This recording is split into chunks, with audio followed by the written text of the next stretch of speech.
1649. Parliament has voted to put King Charles I on trial for treason.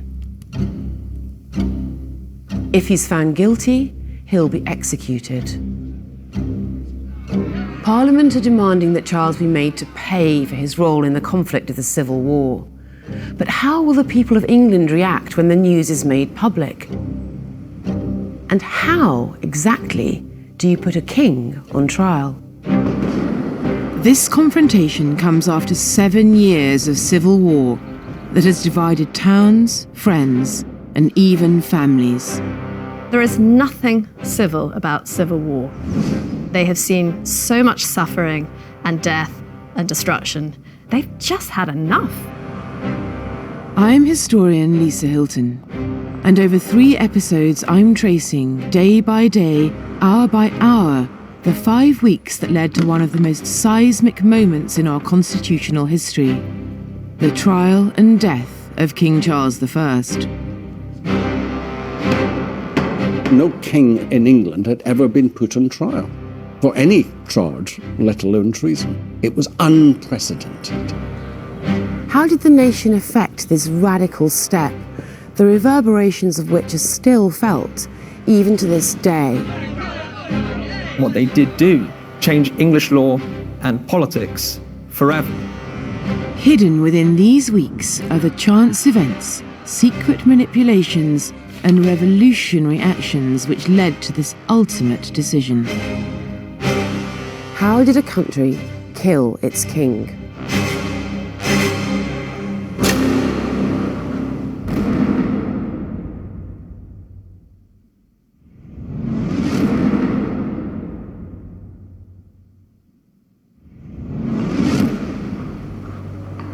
Tuesday, the 9th of January, 1649, dawns cold in the city of London. The people of Cheapside are going about their business. Shopkeepers and merchants are trading wares. Then, to the sound of drum beats, a parliamentary official approaches a gathering crowd. He's accompanied by armed guards. He has a message to deliver to the public, and what he's about to say is incendiary. This is a copy of the proclamation. It states that Charles Stuart, the King of England, is to be put on trial for treason. A special high court has been established to bring the king to justice. What was, merely days ago, just a wild threat is now a reality. Never before has an English monarch been put in the dock. If Charles is found guilty, the sentence is death. Regicide, the killing of a king, is now a possibility.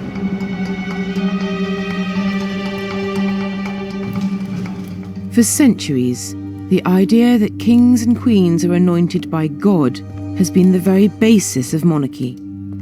The English people have accepted and obeyed the king's divine power. And this is the most significant symbol of that relationship. This is the Great Seal of England, imprinted in wax and attached to the Royal Charter of the Worshipful Company of Clockmakers. It is such a special object to be close to. It's completely intact, and you can really see the refinement and definition of the sculptural relief. It's much more than a functional symbol. It's really an artwork in its own right. It shows Charles I enthroned, a very regal symbol that was designed to impress. This is the principal seal of royal authority, attached to all the most important state documents as a guarantee of royal assent. It's part of a tradition that goes back to before the Norman conquest, a visual statement of the monarch as the ultimate legal authority. Tradition also has it that when a monarch died, the silver moulds used to make such seals would be broken up by the newly enthroned monarch. On the same day as the proclamation about the king's trial is made, Parliament takes another bold step. The House of Commons on the 9th of January voted that the Great Seal of England should be destroyed and a new one made, and they start to think over the design of the new one.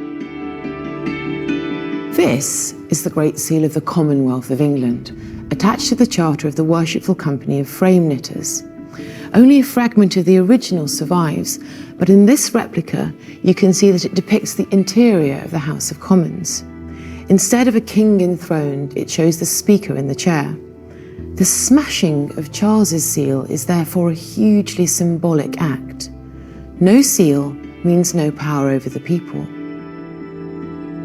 We are still a long way from killing a king, but the destruction of his seal is ominous.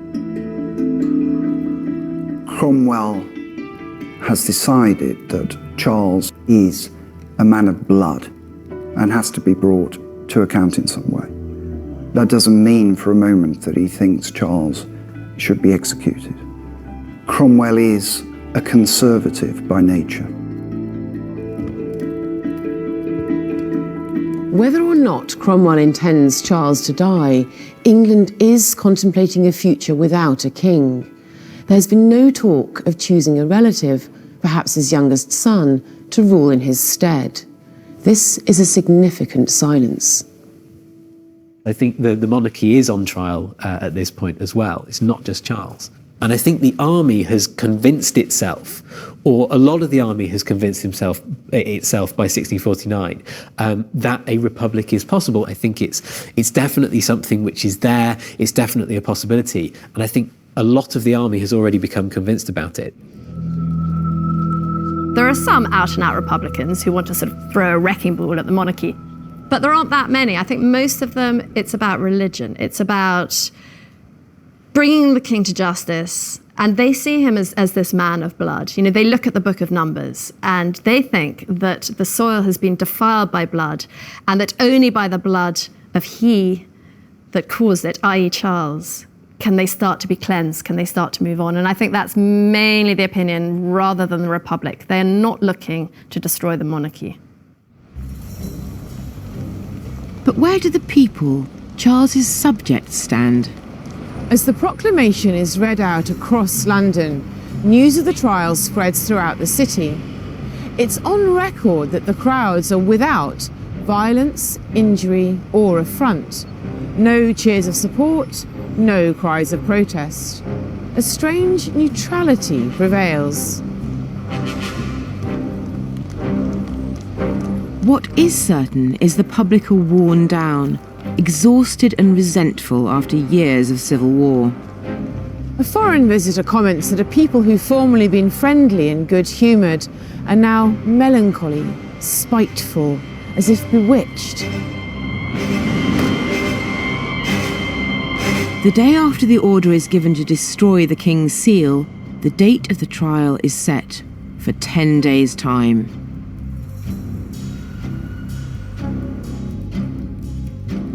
"135 commissioners have been appointed to this hastily convened High Court. They will be judge and jury. They're summoned to meet at the Painted Chamber in Westminster Palace to make preparations for the trial." Commissioners are both judges and jury. It's a combination of both roles. They decide on fact and law. So they decide on all aspects of the case and all aspects of the trial. They are needed for legitimacy. They are needed to emphasize that this isn't the decision of a single individual, nor a single judge, not a single politician, but a collection of military men, a collection of legal men, a collection of people. It's a people's decision.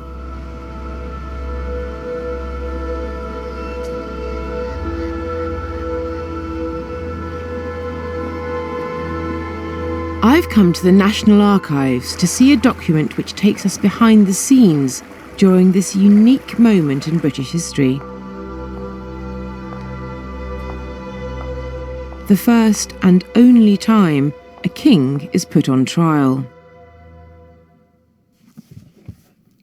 I'm just captivated by this document. Here, in pen and ink, are the minutes of the Commissioners' meetings in the Painted Chamber. It opens with a copy of the Act of Parliament that's just been passed to try the king, in which Charles is accused of having a wicked design totally to subvert the ancient and fundamental laws and liberties of this nation, and in their place to introduce an arbitrary and tyrannical government. The Act is followed by a list of court commissioners who attend the meetings in the Painted Chamber. Here's the list of commissioners on the 10th of January, and that's Cromwell's signature first. On the first day, just 54 of 135 appointed commissioners appear. On the second day, just 46 members show up. That's 89 missing commissioners. Support for the trial seems shaky, to say the least. When Parliament appointed commissioners, it did not ask them first if they wanted to be commissioners, it named them. It named 150 originally, then 135, but made a quorum of 20. That meant they knew that most of these people would not take part. So that's why they had so many, because they knew they had to get some. Cromwell must convince some of the country's most high-ranking legal minds that the trial is lawful.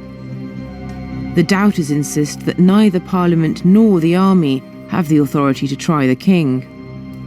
Only God can judge a king. Anyone else who does so is committing treason. The commissioners have a monumental task ahead of them. They must chart completely unnavigated legal waters in order to pull off something that's never been done before, the trial of a monarch who's usually above the law. They must prepare their case wrestling with the legal details in order to present the trial as legitimate and legal. If they fail, it's game over. And with just 10 days to go, the commissioners are working round the clock. This is new ground for everyone, and there's uncertainty even at the centre of the action. I think there are a number of people who are quite uncomfortable with the way things are going. And I think that's partly because there's a sort of deep assumption of monarchy being at the centre of the English constitution, even amongst the kind of diehard parliamentarians. The other thing that is definitely causing consternation is that it's very clear that this is being driven by the army. And that involvement in the civilian government is something which makes people very, very uncomfortable. These misgivings are shared by Cromwell's colleague, Sir Thomas Fairfax. He's the man at the head of the army.